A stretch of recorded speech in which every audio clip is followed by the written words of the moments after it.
मनोजवं मारुततुल्यवेगं जितेन्द्रियं बुद्धिमतां वरिष्ठं वादात्मजं वानरयूथमुख्यं ஸ்ரீராமதூதம் சிரசா நமாமி. இந்த வீடியோவில் நம்ம 2026ஆம் ஆண்டு நடக்கக்கூடிய சனி பெயர்ச்சி பலன்கள் மகர ராசிக்கு எந்த மாதிரியான பலாபலன்களை கொடுக்குது அப்படின்றத பற்றி இந்த வீடியோ நம்ம எடுத்திருக்கோம், தொகுத்து வழங்குகிறோம். இதில் சனி பகவான் அப்படின்றவர் பார்த்திங்கன்னா இந்த மகர ராசிக்காரங்களுக்கு லக்னாதிபதியே அவர் தான். அதுபோக மகரத்துக்கு அடுத்த வீடுனா சனியினுடைய வீடு தான் அதுவும். ஆக 1 மற்றும் 2ஆம் அதிபதி அவர் தான். 2ஆம் வீட்டில் உட்காந்துருந்தனால பார்த்திங்கன்னா 2ஆம் வீட்டில் ராகுவோடு சேர்ந்து வேறு உட்காந்துருந்தார் கொஞ்ச நாள். ஆக 2ஆம் வீட்டில் உட்காந்துருந்தனால 2ஆம் வீட்டிலேருந்து லாபஸ்தானத்தை பார்த்து லாபத்தை குறைச்சார். 1. அடுத்தபடியாக பார்த்திங்கன்னா லக்னத்துக்கு லாபத்தை பார்த்தவர். அதே மாதிரி இங்கேருந்து லக்னத்துக்கு 8 பார்த்தார். அதனால் வம்பு வழக்கு இதெல்லாம் வளர்த்தார், பிரச்சனையை கொடுத்தார் அப்படின்றது. அடுத்து இங்கேருந்து 3ஆம் பார்வையாக பார்த்திங்கன்னா லக்னத்துக்கு சுகஸ்தானத்தை பார்த்தார். வீடு விற்றுத்தான் நம்ம கடன் அடைக்க முடியும், வீடு விற்றுத்தான் பார்த்திங்கன்னா அண்ணனுக்கு ஆப்ரேஷன் பண்ண முடியும், இந்த மாதிரியான பலன்களை எல்லாம் கொடுத்துக்கிட்டு இருந்தார். மன சங்கடங்கள், ஆப்ரேஷனு, ஊரில் பெருசாக பேர் இல்லாமல் போகிறது, இது மாதிரியான கெட்ட விஷயங்களையெல்லாம் கொடுத்துக்கிட்டு இருந்தார் சனி பகவான். சனி பகவான் உங்களுக்கு லக்னாதிபதின்றது ஒரு பக்கம் இருந்தாலும் சந்திரன் நிற்கும் உங்கள் ஜாதகத்தில். அந்த இடத்துக்கு அதிபதி அவரேன்னா கூட இது சரராசி. அப்போ 2 மற்றும் 7ஆம் அதிபதி அப்படின்னு சொல்லப்படுற சந்திரன் மற்றும் சனி 2 பேருமே பார்த்திங்கன்னா உங்களுக்கு மாரகாதிபதிகள் லிஸ்ட்டில் வர்றாங்க. அதுபோக 11ஆம் அதிபதின்ற இந்த செவ்வாய் பகவானும் பார்த்திங்கன்னா உங்களுக்கு பாதகாதிபதி லிஸ்ட்டில் வர்றாங்க. ஆக இந்த 3 பேர் சந்திரன், செவ்வாய் மற்றும் சனி 3 பேரும் நன்மையை தரமாட்டாங்க. அவங்க ஆட்சி ஆகும் பொழுது அவங்க ஆட்சி தான் நடக்கும்.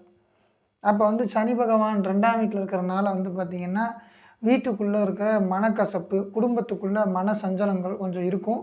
சரியும் ஆயிருக்கும், இந்த நேரத்தில் சரி ஆயிருக்கும், அது மாதிரியான விஷயங்கள். அப்புறம் பார்த்திங்கன்னா இப்போ சனி பகவான் மார்ச் மாதத்தில் 6ஆம் தேதி வாக்கிய பஞ்சாங்கத்து பிரகாரம் மீன ராசியில் பிரவேசம் பண்ண போகிறார்.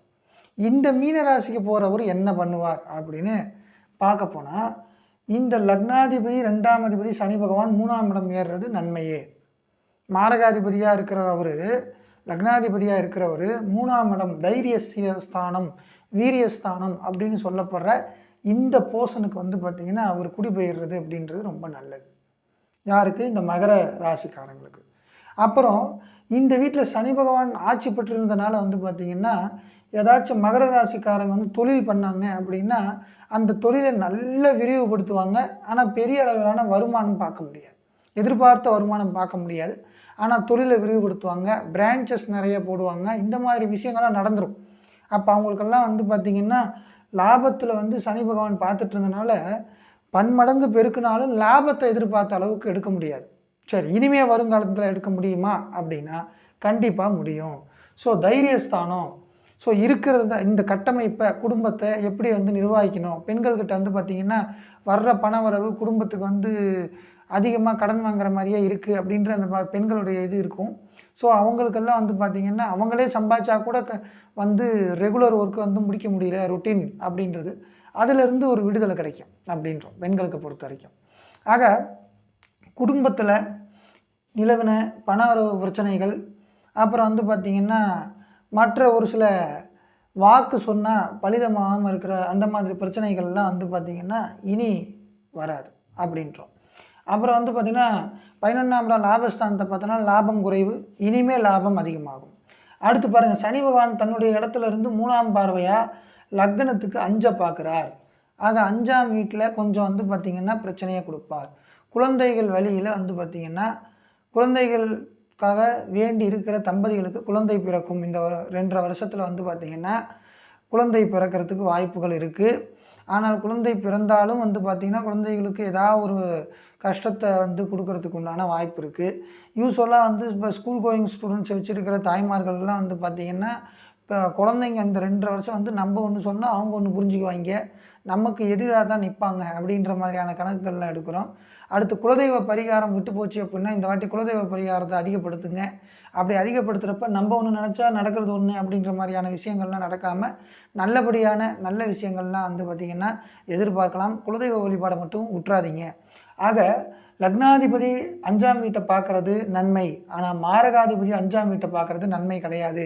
குழந்தைகள் அப்படின்றவங்க வந்து பார்த்திங்கன்னா அவங்க போகிற வர்ற போக்குவரத்தில் இப்போ இந்த மகர ராசிக்காரங்களுடைய குழந்தைகள் போக்குவரத்தில் கவனமாக இருக்கணும். இந்த ராசி அப்பாவுக்கோ அம்மாவுக்கோ இருக்குது அப்படின்னா அந்த பையனோ பொண்ணோ வந்து பார்த்திங்கன்னா கொஞ்சம் கவனத்தோடு இருக்கணும். அவர்களுடைய ஜாதகத்தில் அதே மாதிரி பிரச்சனைகள் எழுமானால் போக்குவரத்தில் பிரச்சனைகள் வரும், அவர்களுக்கு மருத்துவமனை செலவு அதிகரிக்கும் அப்படின்றது. சரி, இப்போ சனி பகவான் லக்னாதிபதி தானே, அங்கே 5ஆம் வீட்டை பார்க்குறப்ப நன்மையை தானே செய்வார் அப்படின்னா சிறிதளவு நன்மையை செய்வார். எப்போ நன்மையை செய்வார்னு பார்த்தீங்கன்னா குழந்தைகள்கிட்ட ஓப்பன் டாக் கொடுங்க, ஓப்பன் கம்யூனிகேஷன் இருக்கணும், 2 வே கம்யூனிகேஷன் இருக்கணும். அப்புறம் வந்து பார்த்திங்கன்னா 5ன்றது கவர்மெண்ட்டு. ஸோ கவர்மெண்ட்டுக்கிட்டேருந்து ஒரு சில விஷயங்களை நீங்கள் வாங்க முடியும். ஒரு கேண்டிடேட்டாக நீங்கள் நிற்கிறீங்கன்னா ஜெயிக்கணும் அப்படின்றது, இல்லை வந்து பார்த்திங்கன்னா இந்த ஃபெமிலியாரிட்டி அதிகமாகிறது, இதெல்லாம் இப்போ நடக்கும். எப்போன்னா குலதெய்வ வழிபாடை ஸ்ட்ரென்தன் பண்ணுறப்ப தான் நடக்கும் அப்படின்றது இங்கே சொல்கிறோம். ஆக வந்து பார்த்திங்கன்னா 5ஆம் வீட்டை பார்க்குற இவர் கூடவே வந்து பார்த்திங்கன்னா 9ஆம் வீட்டையும் பார்க்குறார். 9ன்றது வந்து பார்த்திங்கன்னா தொலைதூர பயணம், அப்பா இந்த மாதிரி. அப்போ அப்பா வழியில் வந்து பார்த்திங்கன்னா பெரிய அளவில் ப்ராப்ளம்ஸ் இருக்குது அப்படின்னு இருந்ததுன்னா அந்த ப்ராப்ளம் சரியாகும். அப்பா உயில் எழுதி வச்சுட்டு இறந்துட்டாருங்க, இப்போ வந்து பார்த்திங்கன்னா அந்த உயிலை வந்து கேஸ் நடந்துகிட்ருக்கு அப்படின்னா அந்த கேஸ் வந்து நல்லபடியாக சுமூகமாக வர்றதுக்கு உண்டான வாய்ப்புகள் அதிகமாக இந்த இடத்துல காணப்படுது அப்படின்றோம். அப்புறம் 9ஆம் வீடு அப்படின்றது வந்து திரும்ப வந்து பார்த்திங்கன்னா நம்ம பண்ண பாக்கியத்தை வந்து பார்த்திங்கன்னா கொஞ்சம் வந்து ஸ்ட்ரென்தன் பண்ணிக்கணும் அப்படின்றது.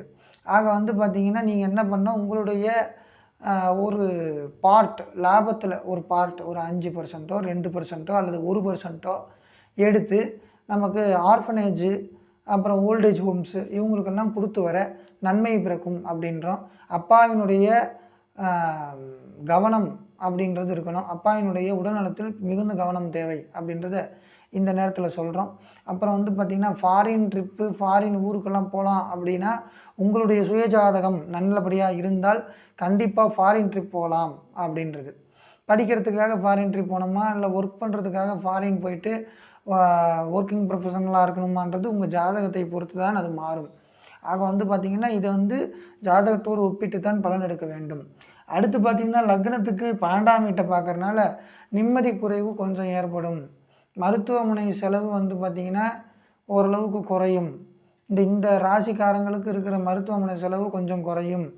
அப்புறம் வந்து பார்த்திங்கன்னா கணவன் மனைவிக்குள்ளே இருந்து வந்த அந்த பர்சனல் இஷ்யூஸ் எல்லாம் வந்து பார்த்திங்கன்னா கொஞ்சம் குறைஞ்சி இந்த காலகட்டத்தில் நன்மை பெறுவார்கள். ஆகையால் வந்து பார்த்திங்கன்னா குழந்தை பிறப்பு நல்லபடியாக இருக்கும். திருமணம் ஆகாதவர்களுக்கு நல்லபடியாக திருமணத்துக்கு டைம் கைகூடி வரும். அப்புறம் பார்த்திங்கன்னா ஃபாரின் ட்ரிப் போகணும்னு நினைக்கிறவங்க ஃபாரின் ட்ரிப் போகிறது நல்லபடியாக ஒரு விஷயத்தை கொடுக்கும். இதெல்லாம் நல்லபடியாக இருக்கும் அப்படின்றது இருக்குது. அப்புறம் வந்து பார்த்திங்கன்னா 5ன்றது வந்து பார்த்திங்க அப்படின்னா குழந்தைகள், குழந்தைகள்லாம் நம்ம பேச்சை கேட்டு நடக்கணும் அப்படின்னா நம்ம வந்து ஓப்பன் டாக்காக இருக்கணும், ஓப்பன் மைண்டடாக இருக்கணும்.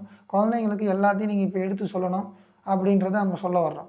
ஆக மகர ராசிக்கு மகர லக்னத்துக்கு இவர் லக்னாதிபதி 2ஆம் அதிபதி அப்படின்றவர் திசை நடத்துகிறார் இப்போ உங்களுக்கு அப்படின்னு வச்சுக்கிங்களேன்.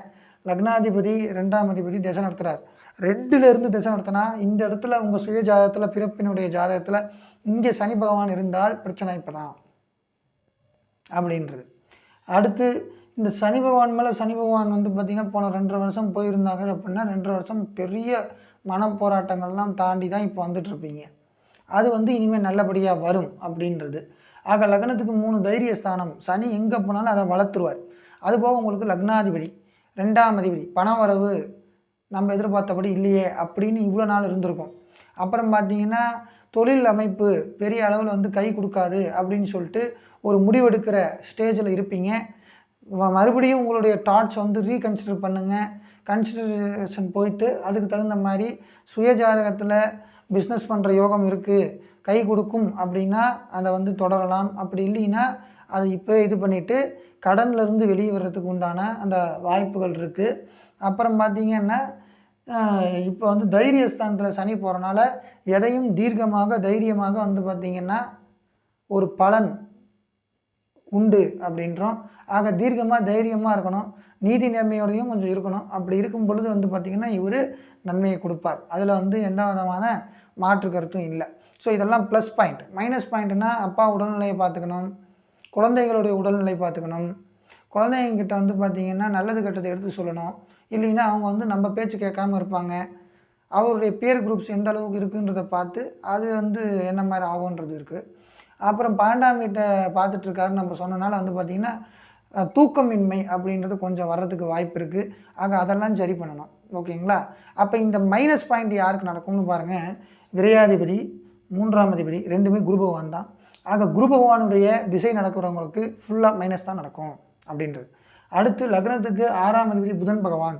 50% நன்மையும் 50% கெட்டதும் நடக்கும். ஆக இந்த குரு பகவான் உங்களுடைய சுயஜாதகத்தில் 12ஆம் வீட்டு அதிபதி, 3ஆம் வீட்டு அதிபதி 6, 8களில் மறைந்தால், அதாவது இந்த இடத்துலையோ இந்த லக்னத்துக்கு இந்த சிம்மத்திலையோ அல்லது வந்து பார்த்திங்கன்னா இங்கேருந்து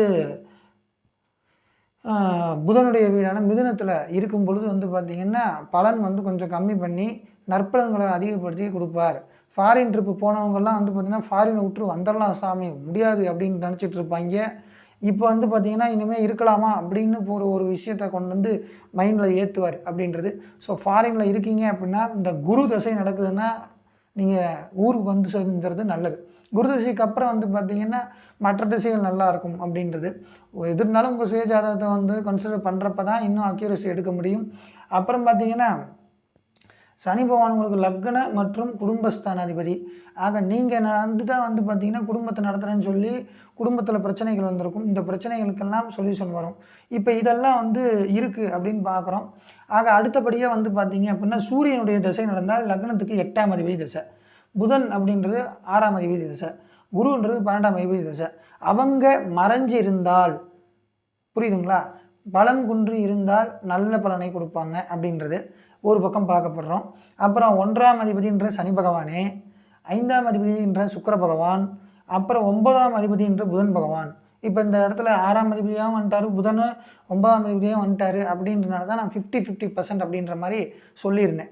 சரி, அப்போ இந்த விஷயத்தில் வந்து பார்த்திங்கன்னா இவருக்கு இந்த மகர ராசி, மகர லக்னத்துக்காரங்களுக்கு என்ன மாதிரியான பலன்கள் கொடுக்கும் அப்படின்றத பார்த்தோம். அப்புறம் செவ்வாயுடைய திசை நடந்து கொண்டிருந்தால் அதுவும் 50% தான் இருக்கும்.